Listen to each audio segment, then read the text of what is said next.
It's time to go. All organic chemistry completed. Now, turn for inorganic chemistry. 5 मार्कमा प्रश्न सोधेको थियो कि हुनुको लागि र बडी लोसनहरू हुन्छ त्यो बडी लोसनहरू बनाउनको लागि युज गर्नु भन्दाखेरि जिङ्कलाई नेपालीमा भनिन्छ जस्ता मेन क्लास 12 को लागि अर्ग्यानिक केमिस्ट्री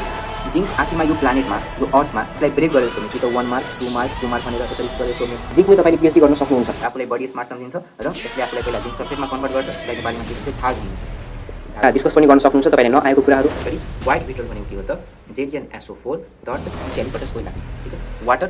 र पाइन ओइललाई मिक्स गर्ने आइरन त्यसपछि सिमेन्ट सोझमा 2 बोरा सिमेन्टमा 1 बोरा स्यान्ड चाहिन्छ मोडलिटी कम छ भने के सम्झिने एनो सम्झिने यो बाहेक तपाईले एक्जाममा सोध्दा पनि सोध्दैन है पानीवाला हाउस हामीलाई वन सर्ट डोमिनेसनमा हेर्नलाई पनि त्यो फोन व्हाइट पेन्टमा युज गरिन्छ पहिला कपर पढेर आउनुस् रिडिङ रोक्नु लागि भन्छ स्टाइफिटिक भन्छ ठीक छ डोमिनेसन किन गरिन्छ त रस्टिङबाट बचाउनको लागि हाम्रो भर्टिकल लिक्विड फर्नेसको के गरिन्छ त्यस क्वेशनमा अथवा 1 मार्क क्वेशनहरुमा यसो दिएको छ कि रेन म्यानेजमेन्ट के लागि भन्छ अर्ग्यानिक केमिस्ट्री कम्प्लिट गरिसक्यौं अब इनअर्ग्यानिक केमिस्ट्री कम्प्लिट गर्नतिर लाग्यो है